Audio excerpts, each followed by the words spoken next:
Buen día. Buen día, sean bienvenidos a esta conferencia, que sería la primera conferencia oficialmente de nuestro seminario de prácticas mágicas en la tradición oral. Yo soy Carla Carreón, del doctorado en literatura hispánica del Colegio de San Luis, y bueno, voy a ser la moderadora de esta conferencia. En esta ocasión nos acompaña el doctor Víctor Manuel Bañuelos Aquino con la conferencia titulada, interesantísimo, ya desde el título, muy interesante: Magia negra, crímenes sangrientos, prensa amarillista y death metal mexicano, la construcción del imaginario de lo narcosatánico en la cultura gráfica y la música extrema en los años 1990. Voy a leer brevemente su currículum, su semblanza. El doctor Víctor Manuel Bañuelos Aquino es licenciado en Letras Hispánicas por la Universidad de Guadalajara, maestro en Historia, Estudios Históricos Interdisciplinarios por la Universidad de Guanajuato y doctor en Historia Iberoamericana por la Universidad de Guadalajara. Diplomado en Antropología de la Religión por la Escuela Nacional de Antropología e Historia. Coordinó junto con Pablo Prado Black y participó como autor del libro titulado La impronta del notariado en la conquista de la Nueva España y la Nueva Galicia, legislación y actos notariales de 1492 a 1550, y es autor de la obra Los impresos populares en el fin de los tiempos, escatología milenarista y sociedad en la literatura de cordel mexicana de 1894 a 1910. Es parte de los grupos de investigación Seminario de Estudios sobre el Heavy Metal y el Grupo de Estudio Tastuán. Actualmente es investigador postdoctorante en el Seminario Interdisciplinario de Bibliografía del Instituto de Investigaciones Bibliográficas de la UNAM. Sus líneas de investigación se enfocan principalmente en la mitología comparada, la historia de las religiones y el folclore religioso.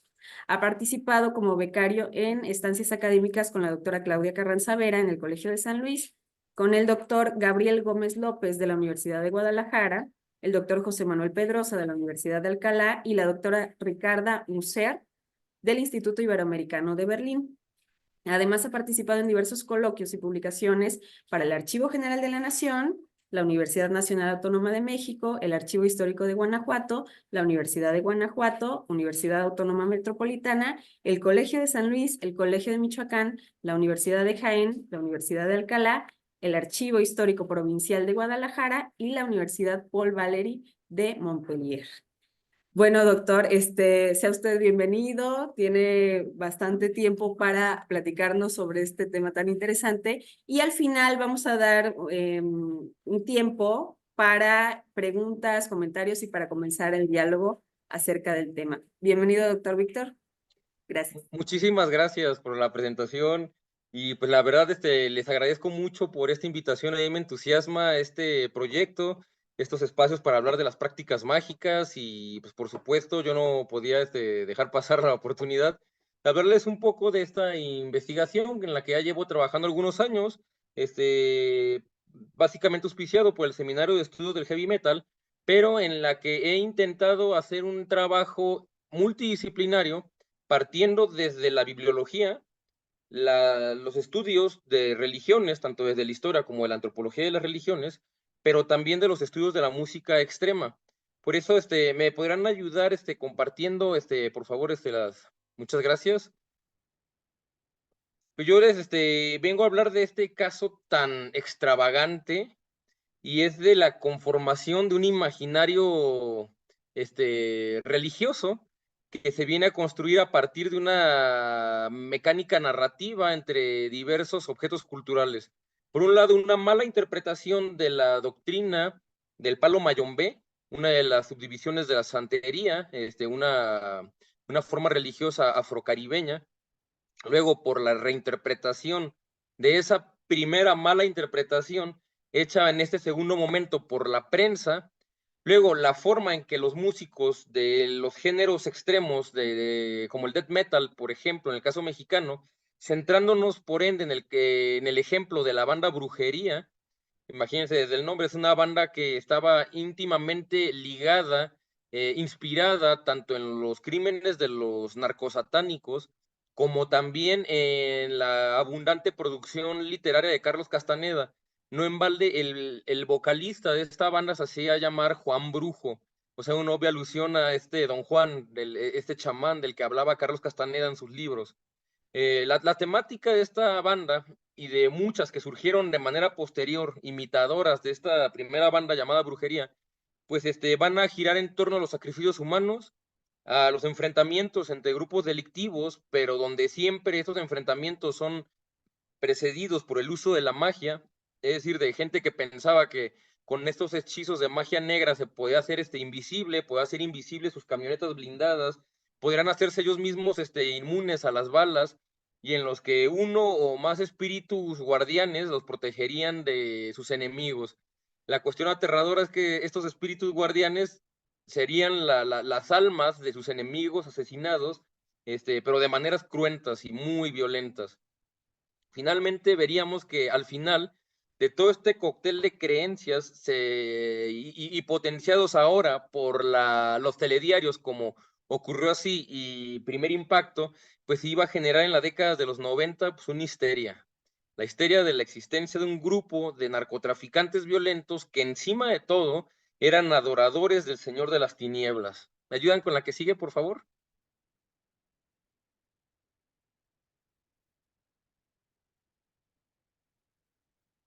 Ahí está. Bueno, como una suerte de preámbulo y como ya había comentado, esta serie de esfuerzos, estos estudios se fueron construyendo a lo largo de los últimos, pues ya prácticamente 3 años. También, como ya mencionó bien la doctora Carla, soy participante del seminario de estudios sobre heavy metal y ahí comencé acercándome a esta banda Brujería a través de su peculiar lírica en una ponencia que se llamó No se metan con las leyes de los narcosatánicos, la construcción del imaginario de lo narcosatánico en el death metal mexicano, que apareció en el primer congreso colombiano de estudios sobre rock, metal y expresiones extremas. Este acercamiento fue muy interesante porque, de entrada, esta banda Brujería es muy importante dentro del género metal en general en Latinoamérica, porque antes de esta banda, la mayoría de las agrupaciones que se escuchaban solían venir o de Estados Unidos o del norte de Europa, ya fueran de death metal, black metal, power metal, thrash metal, etcétera. O sea, México y básicamente muchos países de Latinoamérica no tenían mucha voz ni voto, salvo por algunos muy peculiares ejemplos particulares. Por ahí la banda brasileña Sarcófago, pero eso es solo como una excepción muy rara. Cuando surge Brujería, y por supuesto acercándose a estos imaginarios de los narcotraficantes y de los rituales demoníacos generados por algunos de estos narcotraficantes, pues que se vuelve un boom esta banda. Se vuelve de mucho culto en los Estados Unidos y pues ya ni decirlo en el caso pues mexicano. Llegó a aparecer de hecho en la televisión, pero por las razones incorrectas. O sea, durante la década de los 90 se creía que esta banda literalmente estaba conformada por grupos delictivos, o sea, que los participantes de estas agrupaciones pues sí eran narcotraficantes, eran satanistas, eran gente pues peligrosa y de la que se tenía que pues tener mucho cuidado. Y fue interesante también este acercamiento con nuestros colegas de Colombia, porque en Colombia hay una relación de amor-odio contra esta banda. Por un lado, se le recuerda con mucho cariño por ser de las que inició el movimiento metalero en Colombia, pero por otro lado, este acercamiento de la banda con temas del narcotráfico, pues tocaba temas pues bastante sensibles de la década de los 90, pues como era todos estos crímenes generados por Pablo Escobar y pues su cártel y todos estos encontronazos que tuvo con el gobierno. Después, de manera posterior, un año después, se expandió esta investigación. Durante el año 2022, en la Bienal de ISEMS, llevada a cabo por la UNAM, fue un evento monumental en el que se reunieron expertos de todos lados. Vino mucha gente, principalmente de Estados Unidos, Canadá y del hemisferio norte, de Europa. Y pues el diálogo se abrió de manera muy interesante, pero en esta ocasión, lo que me dediqué a buscar fue de dónde surge esta mala interpretación de lo narcosatánico. O sea, es un hecho que no existe algo así como un narcotraficante que adora al diablo. Es igual que el hombre del costal, que el sacamantecas, que la bruja.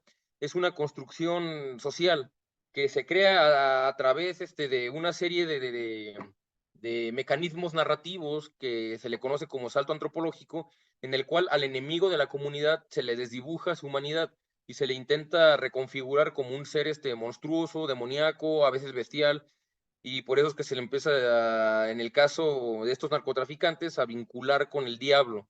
Pero aquí también hay una cuestión de fondo bien interesante y es la entrada de estos de rituales afrocaribeños.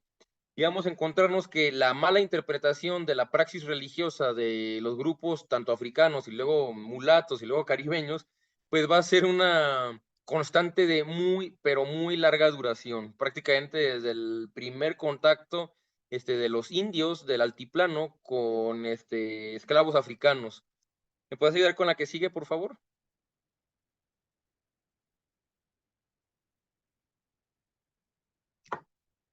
Y bueno, de esta manera, en este ejercicio reflexivo que yo les presento esta tarde, pues se develará el proceso por el cual bandas como la ya mencionada brujería hacían y replicaban un discurso existente entre la población mexicana que temía la existencia de células criminales que practicaban sacrificios humanos, haciendo por lo tanto una retroalimentación entre el discurso de los diarios de nota roja y lo que estos percibían de canciones de bandas como la ya antes mencionada brujería, que inspiraban su lírica en las noticias más impactantes que estaban apareciendo en estos medios. Esto es porque fue toda una histeria, comenzaron a aparecer en muchos diarios. Curiosamente, el diario Alarma no estuvo tan presente porque a finales de la década de los 80 y en parte del principio de los 90 estaba siendo víctima de la censura, pero eso no significó que otros diarios como el Universal, como la prensa, etcétera, aprovecharan, ¿no? Porque era un tema que estaba generando mucho miedo y mucha sensación entre la población mexicana. ¿Me ayudas con la que sigue, por favor? Y bueno, esto nos lleva entonces a cuestiones teóricas. ¿Cómo se puede entender esta cuestión de las interpretaciones de las creencias religiosas? Pues yo, para este estudio en particular, parto de dos autores. Uno, canónico, que es Jean Delumeau, que se utiliza en estudios de todo tipo, pero otro que está sufriendo de alguna especie de baneo extraño, del cual ya he hablado con otros colegas en España y en otras partes de Latinoamérica. O sea, de Julio Caro Baroja prácticamente solo se sigue reeditando este libro de su extensísima pues, colección de textos donde lanza propuestas de cómo se puede interpretar o cómo se puede generar una heurística para analizar la magia, las prácticas religiosas heterodoxas, las formas complejas de la vida religiosa, como él les llama en un libro que básicamente lleva ese nombre. Pero bueno, en el caso de las brujas de su mundo, aquí arroja una teoría bastante interesante. Ya la mencionaba hace un momento con la doctora Claudia Carranza y con la doctora Carla, que es la cuestión de la creencia activa y de la creencia pasiva. O sea, de que existen dentro de las comunidades personas que se alinean con alguno de estos dos tipos de creencias. La gente que tiene una creencia activa es la gente que cree en alguna divinidad o que lleva a práctica ciertos rituales o ciertos ejercicios religiosos, mágicos, etcétera. Pero por el otro lado, también suele existir dentro de esa misma comunidad otro grupo de personas que tienen una valoración muy diferente sobre ese grupo de prácticas mágicas, de ese grupo de creencias, y esto va a ser la gente que parte para esa identificación de estas propuestas religiosas desde la creencia pasiva. Es decir, no creen activamente en esa cuestión, creen que otro grupo de personas cree alguna cosa. El autor aterriza esta teoría, en este caso, con la cuestión de la brujería. O sea, nos explica que la brujería, en muchísimos casos, en una gran mayoría, tiene que ver con prácticas religiosas precristianas que han persistido de manera subterránea, pero paralela con las prácticas religiosas del grueso de la comunidad. En este caso, pues prácticas cristianas Y entonces estas personas van a tener una creencia activa en la que pues rezan a ciertos poderes de la naturaleza, a ciertas divinidades que a través de un proceso de sincretismo se han fusionado con algunos de los bienes simbólicos del cristianismo católico, pero que al mismo tiempo va a existir una comunidad que de manera pasiva inventa o reinterpreta esas creencias de esa otra parte de la población. Así es como él explica la cuestión de la teología y los inquisidores. O sea, que aunque las personas creían activamente en ciertos poderes mágicos que eran de la naturaleza y que nada tenían que ver con el diablo, para el pueblo cristiano católico, pues todo esto era interpretado como adoración al diablo, porque lo creían de una manera pasiva. Esto también lo va a retomar Jean de Lumont en su obra El miedo en Occidente. Recordarán, hay un capítulo que se llama tal cual La brujería, un caso antropológico, donde de una manera muy interesante, pues, construye pues, el terror a las brujas y cómo es, en gran parte una construcción, eh, o sea, no es orgánica, es una construcción que se fue haciendo con fines bien delimitados dentro de la religiosidad cristiana. ¿Me vas con la que sigue, por favor? Por supuesto, esta lógica va a verse en esta cuestión de los narcosatánicos de Matamoros.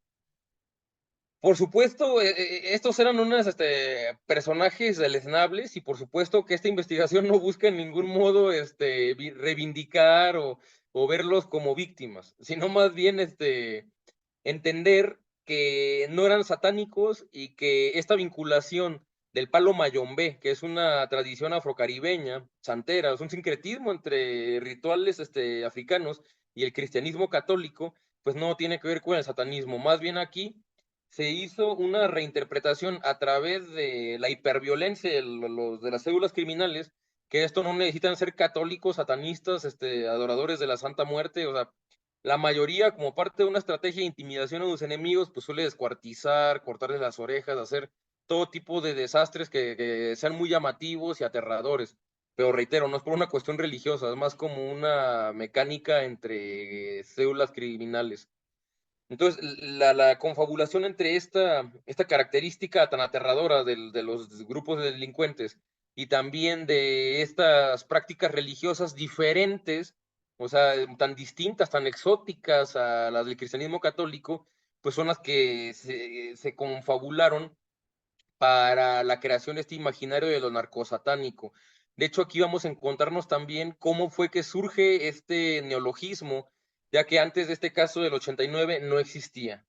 El primer sujeto que vemos en la imagen es Jesús Adolfo Constanzo. Él era un santero cubano, era muy popular entre gente de la farándula, políticos, militares, policías, pero también narcotraficantes. Y esto era porque él les decía que siempre y cuando él les generara una ganga, o sea, una ganga es una especie de marmita sobre que se depositan palos de árboles considerados sagrados y diversos tipos de elementos para traer la buena suerte o arrojar una maldición sobre las personas. Por eso es que se le conoce como palo a esta religión, palo mayombe, por estas ramas que se colocan dentro de estas marmitas. Todo el ajuar completo se le conoce como ganga. Y, y entonces él decía que si generaba estas gangas, podía darles todo tipo de ayuda a criminales y a políticos. Entre lo principal, la capacidad de transportar drogas desde Estados Unidos, desde México hacia los Estados Unidos, sin ser detectados por la policía. También la capacidad de hacerse invisibles y también la capacidad de resistir las balas sin necesidad de chalecos ni nada por el estilo.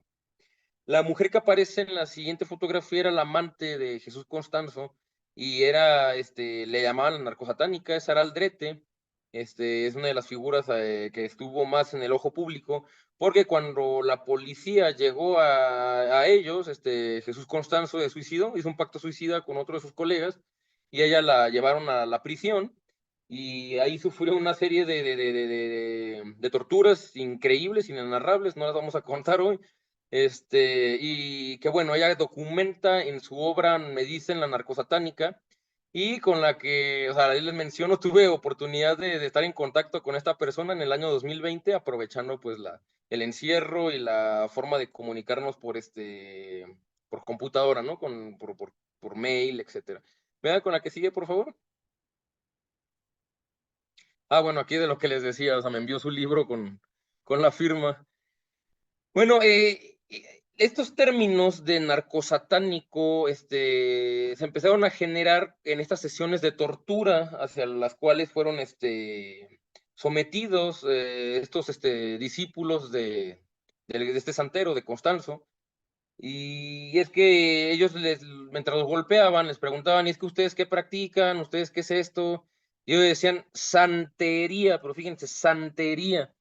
Y entonces en las actas los agentes del ministerio pusieron satanería. O sea, ellos dentro de su mente ya tenían preconcebido cómo hacer esta interpretación del palo mayombe. O sea, para ellos sí era algo satánico, o sea, no había de otra. Entonces, cuando dijeron santería, quiero imaginar que en estas sesiones de tortura, pues lo decían a gritos o a veces en tejadeos, pues ellos dijeron, sin duda está diciendo satanería. Esto luego fue mencionado a la prensa convencional, ¿cómo se llaman? Estas reuniones con los medios que se estaban haciendo, y entonces comenzaron a aparecer términos, desarrollados por parte de estos, periodistas, inspirados en esta palabra de satanería, y surgieron términos como narcosatánico, narcofanático, y de esta manera la prensa mexicana creo toda una histeria en diversos sectores de la población que compartían este temor y que por eso estaban conformando a su vez una comunidad emocional, ya que esta gente que creía en este miedo hacia células criminales satánicas, pues no solamente era gente del estrato más bajo, de la clase media, de la clase alta. Vamos a ver que lo que los unía era este miedo en común y esta valoración hasta este tipo de criminales, por eso son una comunidad emocional misma que resonaba en la narrativa oral de las calles de diversas ciudades de México. Quizá muchos de ustedes recuerden en series como Mujer Casos de la Vida Real o incluso Las Habladurías Callejeras. En los 90 se hablaba de narcosatánicos y gente que decía, no, en esa casa de la esquina se reúnen narcosatánicos. O sea, era una histeria que se hizo ver no solamente en las ciudades del norte del país, sino en general en México. Y pues que aquí, ¿qué es lo que se alcanza a ver en esta narrativa oral? Pues que el temor a la ultraviolencia generada por grupos de narcotraficantes, y que se creía que adoraban al Señor de las Tinieblas y practicaban sangrientos sacrificios humanos en su honor, pero también la incapacidad de las autoridades por ponerles un freno o un alto a estos grupos delictivos. Así surgieron en la prensa, de la mano de publicaciones como La Prensa, La Jornada, Uno más Uno y El Universal. También, reitero, por ahí va a estar el Alarma, pero como más, curiosamente, para un caso tan morboso va a estar un poco más tímida, pues relatos en los que se describían diversas prácticas deleznables, como el sacrificio de personas, entre ellas estadounidenses. Ahorita vamos a entrar un poco más en detalle de por qué estos estadounidenses, con una carga tremendamente violenta, describiendo cómo se les arrancaba a las víctimas el corazón y el cerebro, estando aún ellas vivas, también cómo estos órganos posteriormente eran devorados por los narcosatánicos, cómo se hacían gangas, ya lo hemos explicado, en que se ofrendaba al demonio sangre humana y pedazos de animales como gallos y tortugas, se describían mutilaciones de dedos y orejas que los narcofanáticos infligían a sus víctimas, que en ocasiones eran pertenecientes a grupos delictivos rivales. Y también se hablaba de las constantes ofrendas de almas inocentes al maligno. También esto igual así fue escrito en una redacción de la prensa. ¿Me ayudan con la que sigue, por favor? Bueno, estas son gangas. Si se fijan, si tiene una forma medio, sugerente, y se ven, pues sí, son inquietantes, pero no necesariamente tienen que ver con sacrificios humanos. La que está en la segunda imagen, pues es como una representación de cómo se dice que fue la ganga que encontró la policía cuando llegó a requisar los bienes de estos criminales.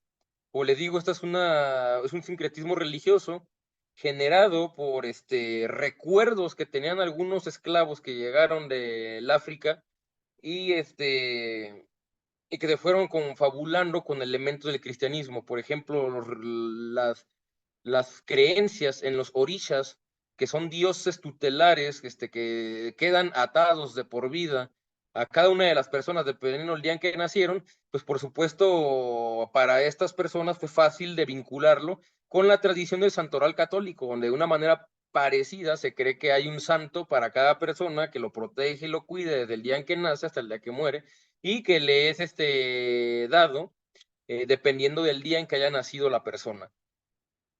Esto por supuesto, pues, es la génesis de la santería, por ejemplo, que viene a ser este encuentro, este sincretismo religioso entre estas 2 propuestas, culturales.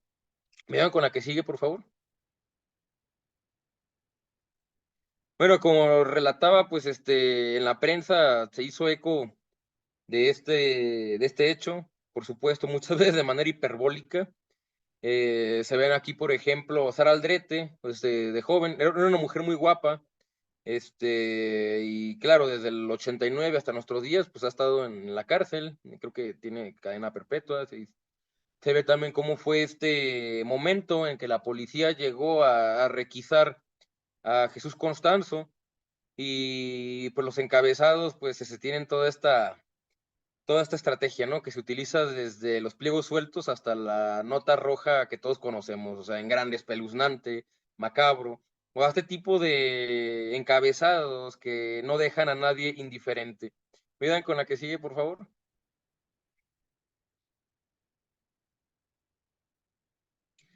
Y bueno, ya estamos viendo que hubo toda esta histeria, que en la prensa apareció este tema, que al líder de los narcosatánicos le ponían apodos como el Padrino Maldito, etcétera. Pero, ¿qué fue lo que ocurrió? ¿Cuál fue el detonante de todas estas macabras notas periodísticas? Pues, la cuestión fue que el día 12 de abril de 1989 la población la policía mexicana encontró el rancho de Santa Elena, del norte de Matamoros, en el estado de Tamaulipas, eh, una fosa con 13 cadáveres, los cuales mostraban señales de tortura. En el interior de este rancho se encontraron también elementos utilizados en rituales de santería, como una enorme marmita utilizada como ganga, tortugas asadas y patas de gallina.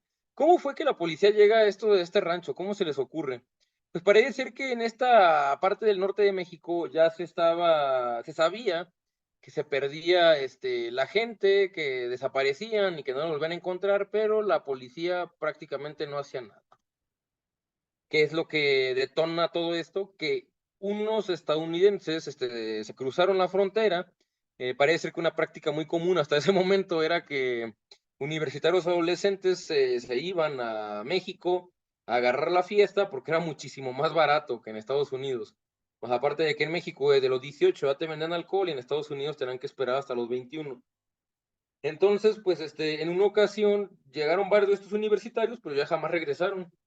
Entonces, pues, amistades y profesores de la universidad dijeron, no, pero es que ellos dijeron que se iban a ir a México a beber y que se iban a ir de fiesta. Entonces, el gobierno estadounidense comenzó a presionar fuertemente al gobierno mexicano para que metiera manos en el asunto y pues recuperar a estos jóvenes. Como se imaginarán, ya no los recuperaron vivos y lo que encontraron pues fueron estos cadáveres. A muchos les faltaban extremidades, les faltaban pedazos y parece ser que algunos de estos pedazos eran arrojados a las gangas que encontró la policía en este rancho tan macabro. Y pues la aparición de estos siniestros elementos hizo que los medios conjeturaran y comenzaran a escribir sobre el tema, muchas veces sin tratar con cuidado un tema tan sensible y vinculando elementos presentes en una narrativa de narcotraficantes adoradores del diablo. Lo menciono porque, o sea, están hablando de la muerte violenta de muchas personas y también de los móviles de esos asesinatos. Y al arrojar de esta manera tan descuidada estas noticias, pues claro que ayudaron a generar una histeria y claro que estaban mostrando cero respeto por las víctimas e incluso por otros practicantes de lo que puede ser el palo mayombe que poco o nada tenían que ver con este tipo de sacrificios humanos o con este tipo de prácticas deleznables o acercamiento con el crimen organizado, etcétera. ¿Me ayudas con la que sigue, por favor?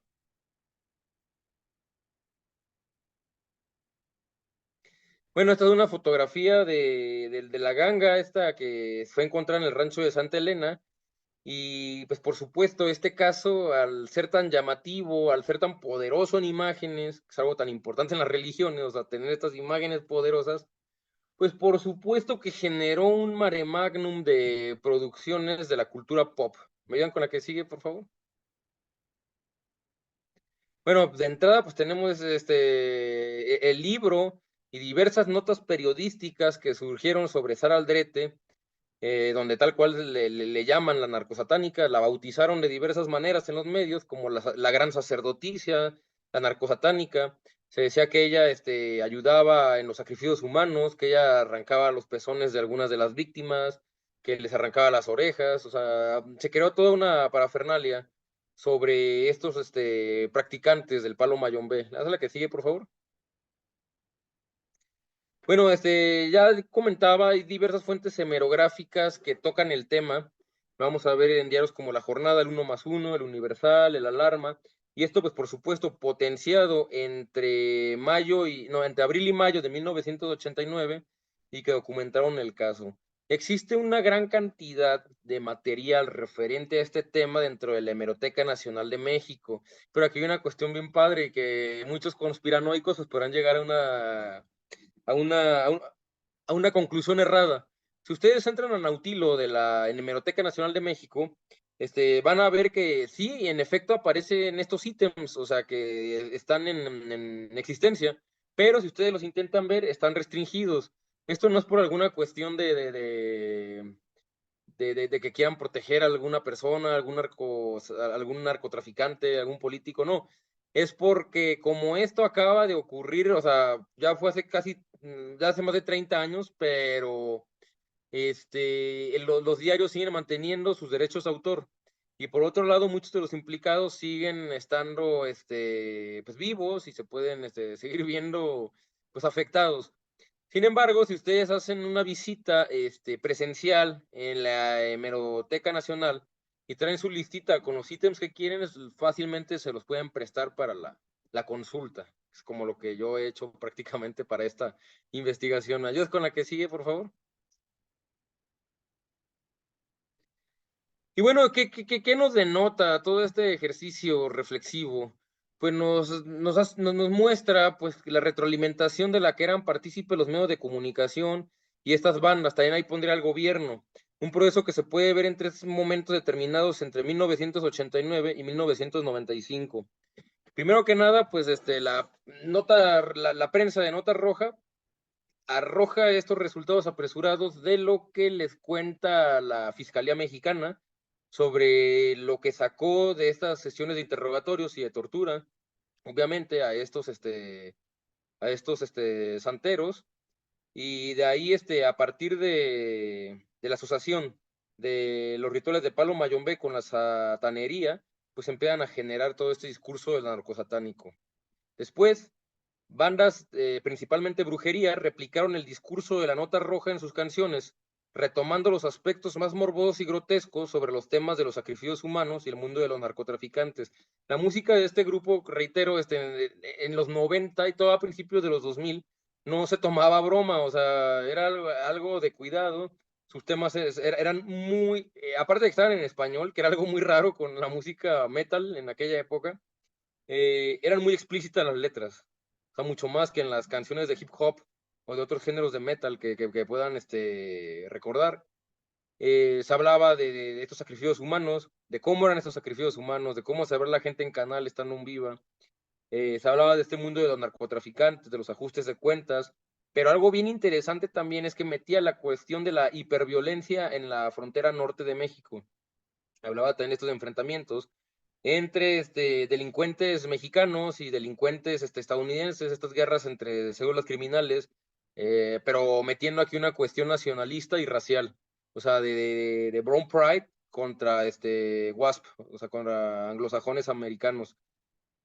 Finalmente vamos a ver que una vez más los medios de comunicación retomaron la representación de narcosatanismo que hacían estas bandas. Es decir, ya medios de comunicación más grandes como puede ser los telediarios, como ocurrió así, quien lo recuerde, pues, pues sabrá que en burla le decían, escurrió así a este noticiero, porque pues las notas que aparecían solían ser bastante sanguinarias y muchas veces venían acompañadas de crestomanías también muy sanguinarias, y cuando tenían la oportunidad de sacar video o fotografías de los crímenes, pues no censuraban nada. Hay un caso bien interesante, y es que sobre el caso de unos desaparecidos, Enrique Gratas, que era el narrador principal de este telediario, pues apela tal cual a la banda Brujería. Dicen de que ellos, desde Ocurrió Así, de Univisión, estuvieron buscando a los miembros de Brujería y que ellos rechazaron aparecer ahí. Y básicamente la interpretación que ellos daban es que estos desaparecidos habían sido ultimados por los participantes de esta banda de death metal, y que los familiares de estas víctimas desaparecidas tenían miedo de hablar ante las cámaras porque estaban siendo constantemente amedrentados y amenazados por células criminales, y en específico por algunos de los miembros de la banda Brujería. Por supuesto, esto que estaban haciendo estos medios de comunicación televisivos, pues era retomar un discurso que ya había pasado por el filtro del metal. Es decir, se había generado todo un rumor a partir de otros rumores que, por supuesto, lanzaba conclusiones apresuradas y en muchas ocasiones erradas.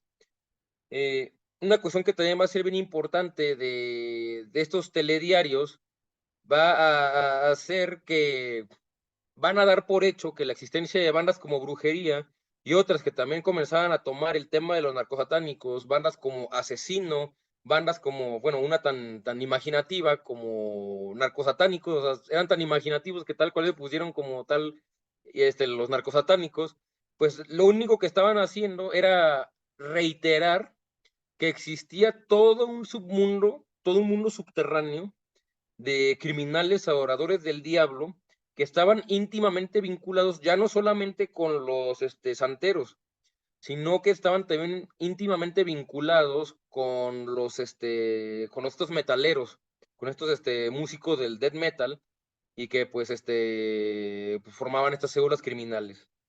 Muy probablemente inspirados con algunas cuestiones del hip hop, donde en uno de sus géneros más violentos, el gangsta rap, o sea, muchas veces sí está, o sea, sí es un género donde cantan expresidiarios o gente que sí estuvo muy metida en el violento mundo del narcotráfico y de las pandillas, de zonas como Compton o de Brooklyn, por ejemplo, en el caso neoyorquino. Y bueno, la inseguridad y la corrupción fueron estos elementos de desgaste social que dieron como resultado la aparición de estas narrativas, que posteriormente a su vez pues iban a ser sintomáticas de ese malestar que produjeron el estallido de diversas revueltas de 1994, como el levantamiento armado del EZLN. Menciono esto porque, como menciona Jean Delumeau, pero también historiadores de las religiones como Michel Pastovo, muchas veces cuando una comunidad siente demasiado miedo, demasiado estrés social, tiende a canalizar su miedo a cuestiones reales, a cuestiones tangibles de su contexto inmediato, las canaliza en cuestiones del imaginario religioso. O sea, no va a ser raro, por ejemplo, la aparición de la bestia de Gevaudan en la Francia del siglo XVIII, donde se hablaba de un hombre lobo monstruoso, de un fenómeno infernal que estaba provocando centenares de muertes, y que, por supuesto, lo que vendría a ser este lobo, pues vendría a ser la vinculación de ataques reales de uno o más lobos en varias regiones del sur de Francia, con el hartazgo que ya era muy común en la sociedad francesa hacia las autoridades. Por eso dice Michel Pastoreau que no fue raro que a los pocos años de este miedo a la bestia de Gévaudan, pues estallara la Revolución Francesa. Otros autores como Manuel Cabrera, en un libro hiper recomendable que acaba de salir hace unos 6 o 7 meses, que se llama Así creamos monstruos, pues hace una explicación de por qué surgen estos seres como el monstruo del lago Ness, el pie grande, el demonio de Jersey, el chupacabras. O sea, también menciona que se debe a un esquema similar, o sea, una sociedad harta hacia alguna situación y la canalización de ese hartazgo hacia una figura del imaginario. En el caso del chupacabras, pues paradigmático, no por nada aparece en 1995, O sea, la sociedad mexicana venía de un 1994 largo, tomando estas categorías de la historia brodeliana, donde pues se habla de un 1994 que realmente inició a finales de 1993 y que se extendió hasta ya bien avanzado el año de 1995, donde ocurrieron desgracias como la entrada de México al TLC, la devaluación del peso posterior, el asesinato de Luis Donaldo Colosio, el ya mencionada hasta la revuelta del ejército zapatista, y que por supuesto pues iban a generar que se canalizara todo este estrés al miedo de una criatura tan inverosímil como es el chupacabras, pero que mucha gente creía en esto como una realidad no solamente cultural o cultural, sino como una realidad tangible. Pero a esto se debió esa histeria. ¿Le das a la que sigue, por favor? Como ya adelantaba, pues esto impactó fuertemente a la cultura pop. Esto generó una enorme cantidad de objetos culturales. De entrada, películas, el cine pues siempre se nutre de este tipo de narrativas. Vamos a tener películas como Narcosatánicos Diabólicos de José Juan Munguía del año 1991. Es una película muy mala, por cierto. O la película que es de culto, Perdita Durango de Alex de la Iglesia, autor español, que salió en 1997, que igualmente es bien mala, pero pues es divertida. Es de esas películas tan malas que son buenas. También libros como Satanismo y sectas narcosatánicas en México y el mundo, de Jorge Mejía Prieto, de ese mismo año de 1989. Ustedes ya saben que diversas empresas editoriales no pierden la ocasión de aprovechar pues el auge de alguna nota, y más si es alguna nota de estas escabrosas, ¿no? Y tenemos estos libros del México narco que comenzaron a salir apenas empezó la guerra contra el narcotráfico de Felipe Calderón. También tenemos otros libros como Los narcosatánicos de Matamoros y otros crímenes espeluznantes de Tomás Doreste de 1995, que quienes conozcan a este autor saben que escribe de lo que sea. También estos como que les pagan por escribir sobre temas que están generando sensación y lo hacen. Y por supuesto la obra que ya les mostré, Me dice la narcosatánica de Sara Aldrete del año 2000, que es la autobiografía de la supuesta amante y cómplice de Adolfo Jesús Constanzo, en la que ella reitera su presunción de inocencia. También hubo otras publicaciones, en este caso publicaciones seriadas, como la revista de humor satírico Los Narcosatánicos, que estuvo en circulación entre 1989 y 1991, y por supuesto los álbumes de la banda Brujería, tanto el que se llamó Matando Güeros y el de Raza Odiada.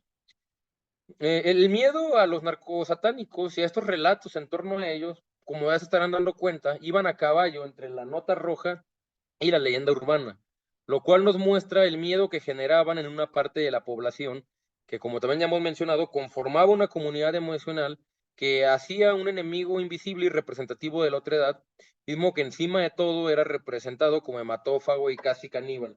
Este es un proceso que se menciona también en un libro increíble, Antropología del Miedo. Yo lo conocí por la doctora Claudia Carranza Vera, un libro coordinado por dos personas, solo recuerdo el doctor José Manuel Pedrosa, pero se menciona con distintos casos, de hecho el más parecido al que estamos tocando en este tema es el del skinhead en España, donde también igual se le hace, o sea, por supuesto que los skinheads son violentos y en muchos casos han llegado a matar personas y son gente deleznable, pero en estos relatos casi se les representa ya como entidades vampíricas o licántropos, etcétera.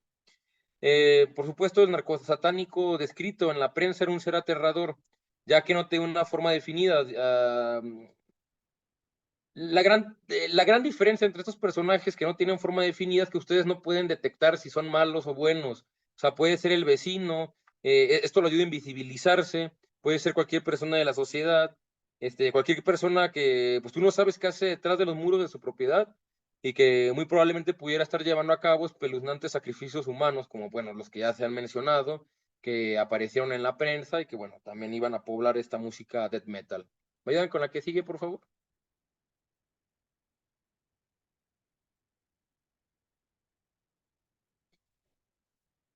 Y bueno, creo que es esa, ajá. Esto nos lleva a una cuestión interesante que ya se ha entredicho un poco en las diapositivas anteriores, y es el de la mala interpretación de las prácticas religiosas, de las creencias, de los imaginarios religiosos de los africanos, y esto se ha dado desde la introducción de estas personas a América. Este fue un grupo que estuvo conformado por esclavos y que estuvo marcada por cuestiones terribles como el desarraigo cultural y también por una fuerte estigmatización social, llevado a cabo por las clases dominantes, es decir, mestizos, criollos y peninsulares.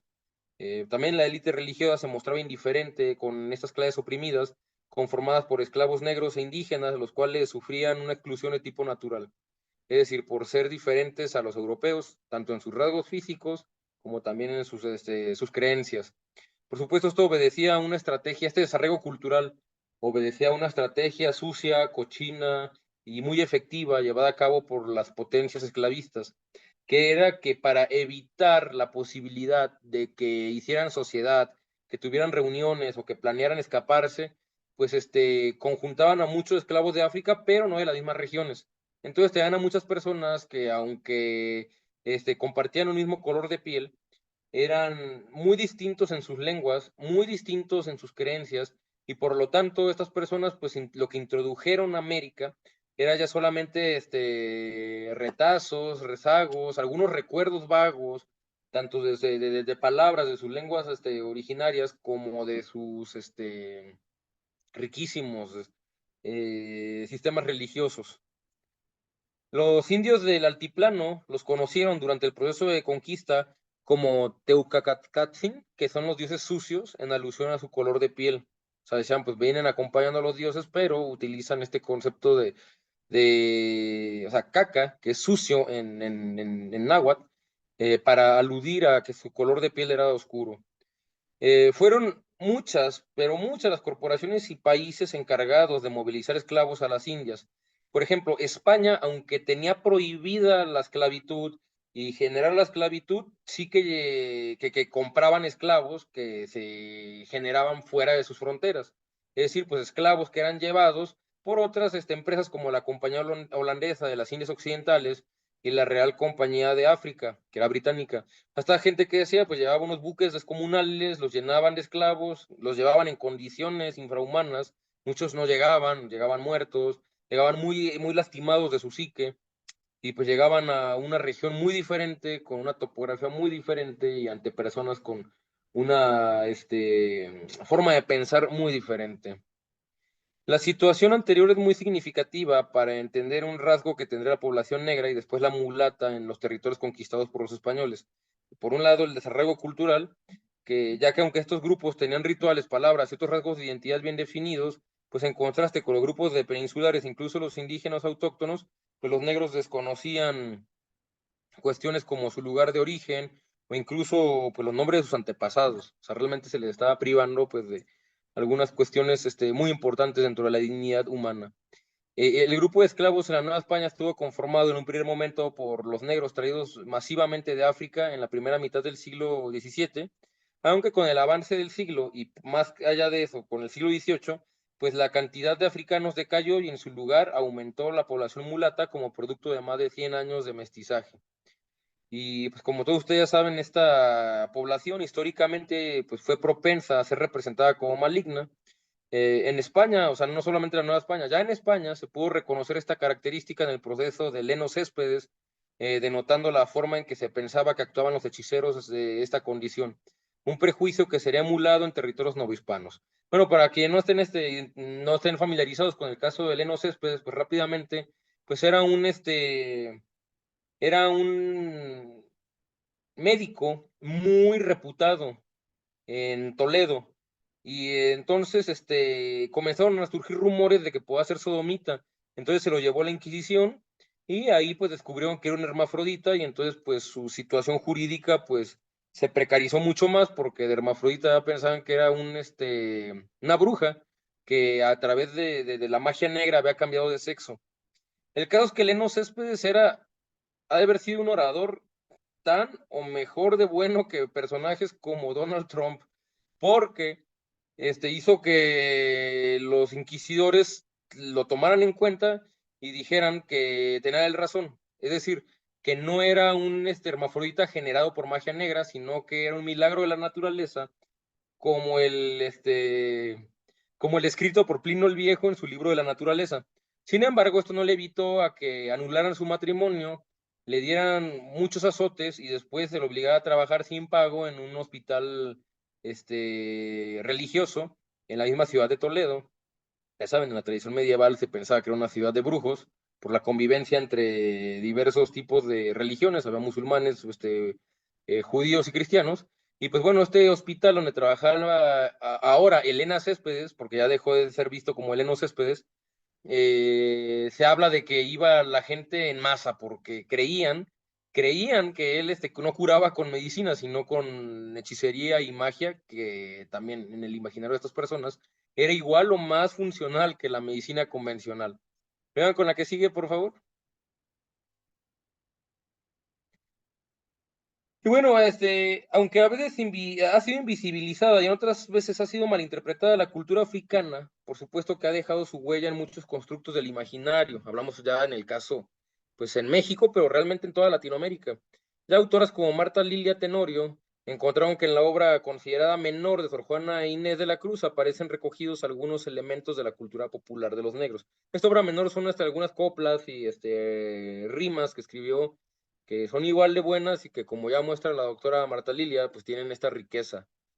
A la par, investigadores como Maximiliano Salinas Campos encontraron que palabras que hoy en día son muy utilizadas en el habla coloquial en diversas regiones de Latinoamérica, como Colombia, palabras como quilombo, por ejemplo, son de origen africano.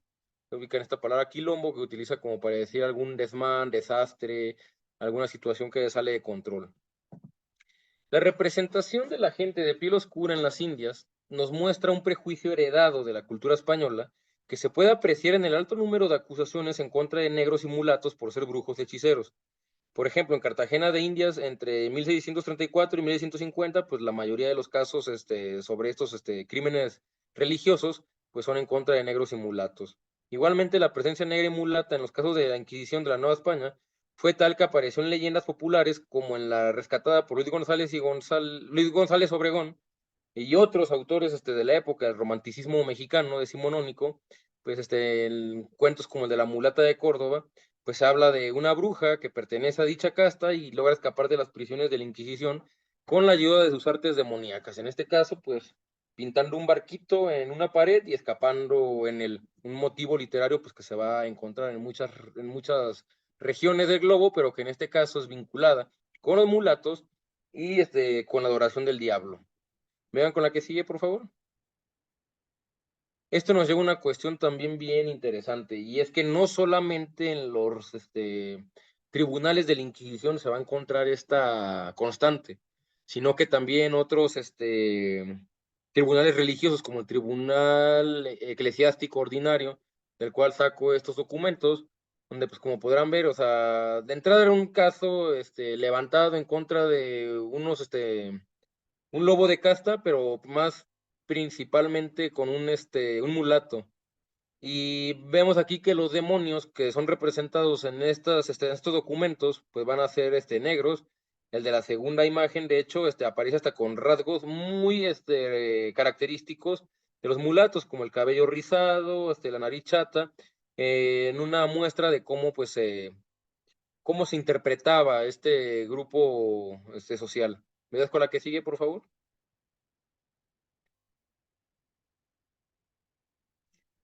Y bueno, esto pues no es algo nuevo. Investigadoras de la talla de Solange Alberro han detectado que el mayor número de casos perseguidos por la hechicería en la Nueva España fue en contra de negros y mulatos. Y al mismo tiempo, pues si todos ustedes el día de hoy hacen un peinado de los acervos de estos repositorios, en archivos como el Archivo General de la Nación, pues van a encontrarse un resultado similar. Acá pues lo triste es que no tenemos 20 años para hacer una investigación como esta investigación tan magnífica, ¿no? De Inquisición y Sociedad, hecha por la doctora Alberro. ¿Ella es con la que sigue, por favor?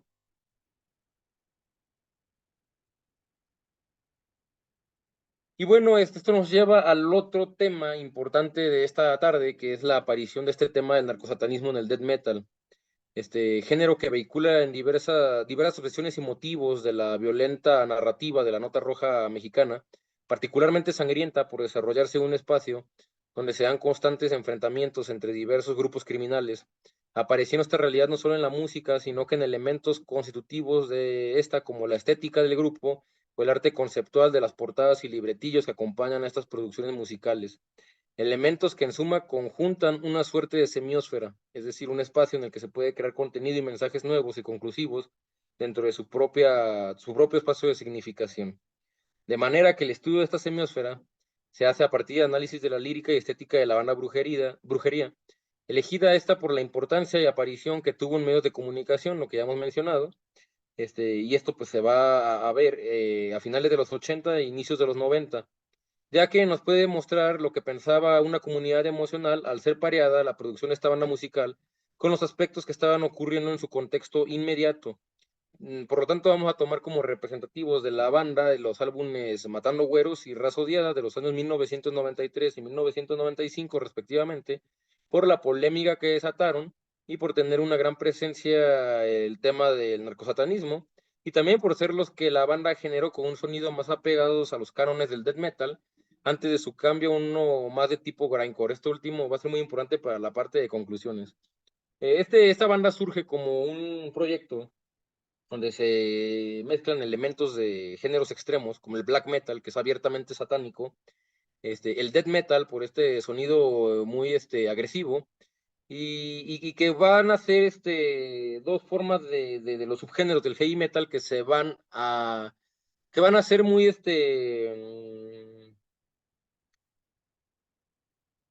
van a ser ejemplares para vehicular ese tipo de relatos. ¿Me ayudas con la que sigue, por favor? Bueno, estos son los dos álbumes.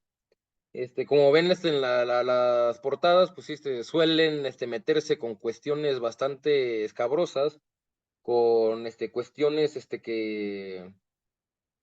que pues estaban generando furor en el pueblo mexicano en esta primera mitad de la década de los 90, como era el caso de los narcosatánicos o también el levantamiento del ZLN.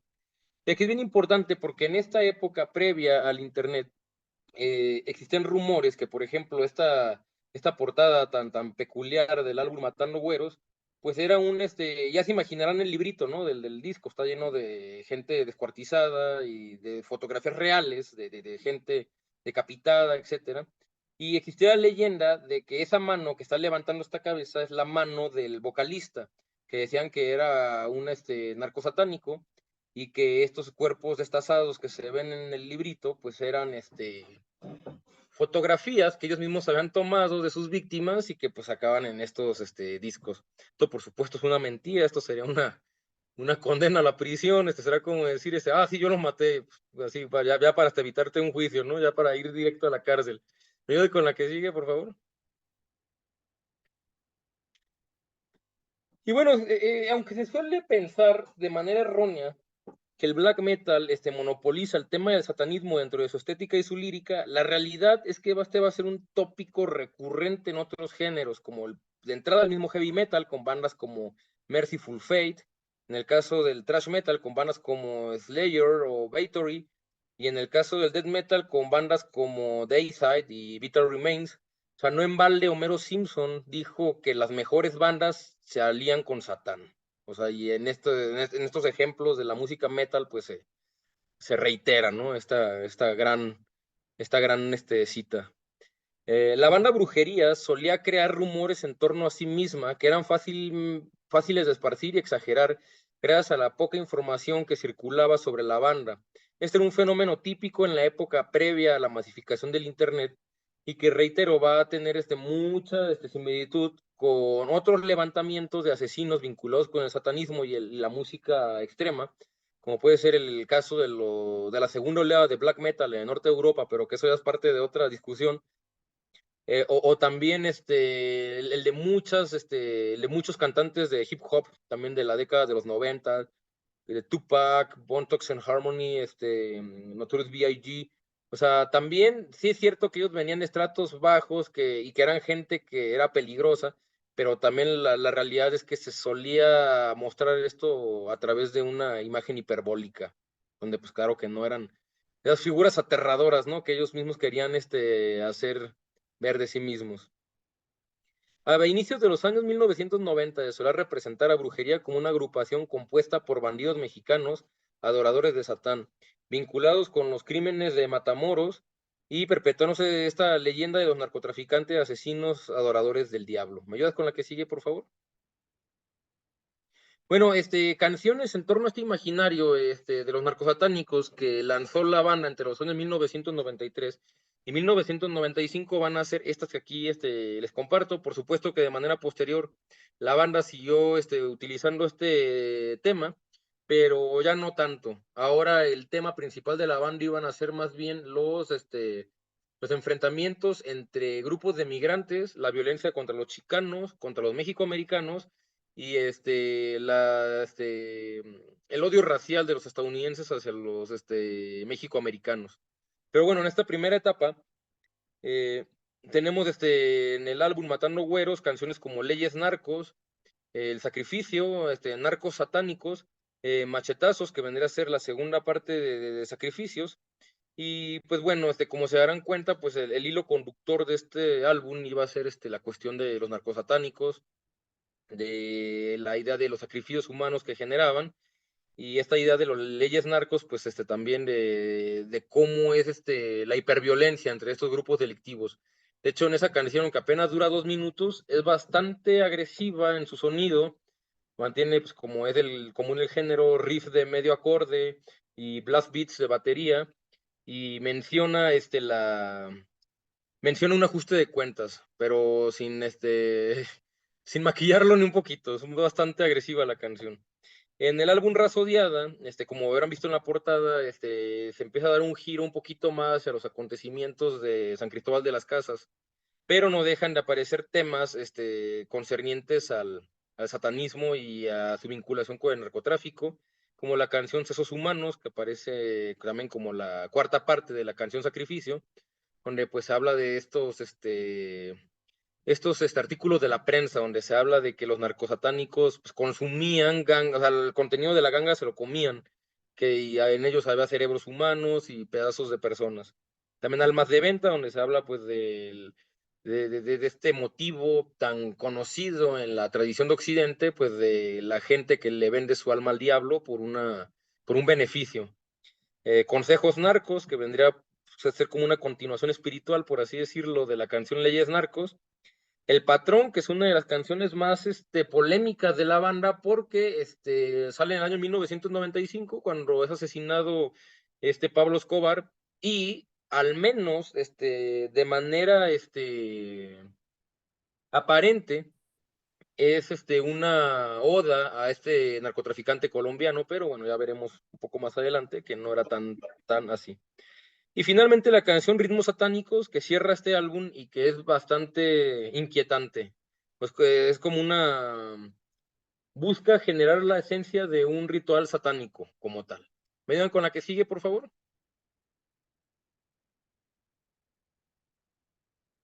Bueno, esta es la estética de estos músicos. Siempre salían con las caras tapadas, más que parecer metaleros, parecían cholos. O sea, les digo, esta vinculación con la idea de las células criminales. Y se fijan en la segunda foto, también así cargando cabezas humanas, cosas así. ¿Me ayudan con la que sigue? O sea, esta es la contraportada, por ejemplo, del álbum Raza Odiada y pues se reitera, ¿no? Más que querer parecer metaleros o rockeros o lo que sea, querían verse como, pues casi como narcotraficantes de las películas de los hermanos Almada, que incluso con toda esta parafernalia, ¿no? Los rostros tapados, las armas de fuego, etcétera. ¿Miran con la que sigue?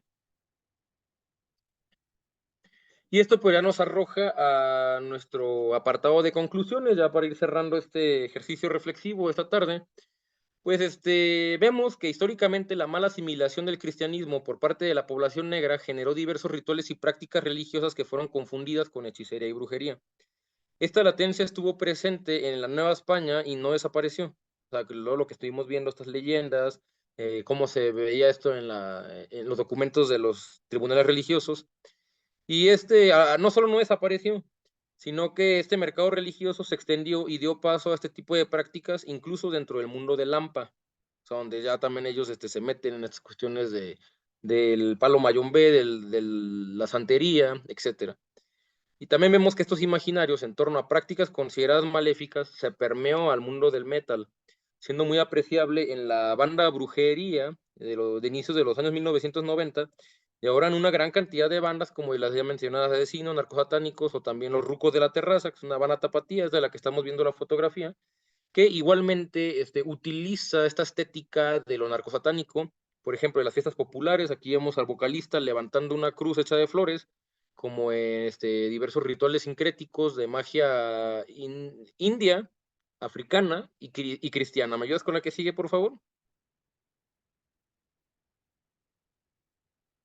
O por ejemplo, esta es la misma banda, vemos la utilización de cráneos, en la primera un cráneo de toro, en la segunda un cráneo humano, para este tipo de rituales que estas bandas pues luego quieren emular en sus puestas en escena, y donde claro, aquí sí se le busca dar una resignificación satánica, en alusión por supuesto a esta interpretación que hizo en los 90 la prensa de Nota Roja de este tema. También vamos a ver cuestiones como las tejanas, las camisas abiertas, como los narcos de las películas de los hermanos Almada, las botas rancheras, o sea, todo eso va a seguir apareciendo. A veces se van a permear otros elementos. Aquí vemos al guitarrista que trae un pantalón de militar, porque, bueno, por desgracia sabemos que muchos grupos delictivos hoy en día pues, se hacen pasar por militares y así hacen sus propios retenes y así hacen sus propios crímenes. ¿Me ayudan con la que sigue, por favor? Y bueno, a partir de esto nos damos cuenta de la retroalimentación de la que eran partícipes estos medios de comunicación y estas bandas, que se pueden ver en estos tres momentos determinados entre 1989 y 1995. Esto ya los hemos mencionado. Y ahora me gustaría poder decirte la última, por favor. Creo que hay esa mera. Bueno, aquí ya para cerrar, también comentar que así como esta creencia en los narcosatánicos era una construcción social que estaba generada a través de una mala interpretación de la religión de un grupo pues de gente no cristiana, vamos a decirlos así, y también del hartazgo de la población en contra de la ineficacia de las autoridades para detener o parar a estos grupos delictivos, pues igualmente la creencia de que esta banda brujería era un grupo de narcosatánicos, asesinos, etcétera, pues también era una mentira, no era tal. De hecho, para comenzar, el vocalista de la banda, Juan Brujo, en muchas ocasiones ya ha mencionado que él siempre ha sido católico. O sea, que él todo esto lo hace como una suerte de faramaya, como una suerte de espectáculo. Segundo, una cuestión que siempre ha identificado a la música metal en Latinoamérica es que a diferencia de Europa o en gran medida en los Estados Unidos, no es música solo para entretener y divertir, sino que en muchas ocasiones se forma con una conciencia social. No va a ser raro, por ejemplo, que la banda Sepultura de Brasil dedique muchos de sus álbumes a hablar del despojo del que ha sido víctima el pueblo Cayowas, originario de esa región de Sudamérica. Y en el caso de brujería, también cuando ellos hablan de estos narcosatánicos, cuando hablan del mundo del narcotráfico, cuando hablan de la violencia del norte del país, o cuando hablan contra las vejaciones que sufren los mexicoamericanos, no lo hacen como vanagloriándose por ello, o como mostrándolo como algo bueno o que se busque generar, sino que lo hacen como protesta. Y esto nos lleva a la última cuestión, que también igual esta canción de El Patrón, yo tuve un encontronazo en uno de estos eventos con un estudioso del metal de Colombia, que decía cómo era posible que yo dedicara, aunque sea una nada de mi tiempo a esta banda, si esta banda era tan basura que había dedicado una canción en torno a un personaje deleznable como Pablo Escobar. Pero la cuestión es que él no entendía que también esta canción era una crítica hacia una situación. De hecho, es muy evidente si uno escucha la canción completa. Cuando termina, se escucha un grupo de campesinos llorando porque el gobierno no los cuida y a este narcotraficante les daba ciertas, o sea, les daba dinero, ¿no? Aparentemente los ayudaba. Y al final aparece un personaje peor, que es el diablo, y personificado por el brujo. Y le dice, no, ahora yo te voy a cuidar, yo el brujo, les dice. Claro que es una protesta, claro que es una suerte de mostrar que situaciones así de podridas y torcidas se generan cuando hay gobiernos ineptos. Y bueno, con esas reflexiones cerraría esta tarde y pues les agradezco una vez más este espacio, su tiempo, su atención. Para mí es muy importante que estén todos aquí. Muchas gracias. Muchas gracias, doctor Víctor. Súper, súper interesante. Yo tengo muchas anotaciones. Felicidades, bravo. Muchas gracias. Tengo varias anotaciones, o sea, comentarios y algunas, dos que tres preguntillas, pero sí me interesa que si hay alguien más que quiera participar, abrimos el diálogo para platicar entre todos, para preguntas, aclaraciones y pues adelante, ahora sí que quien tenga duda, hable tal cual. Este, Ya, sí. si en la sala Audit había alguna pregunta, porque levantaron la mano, pero luego la bajaron. Ah, ok.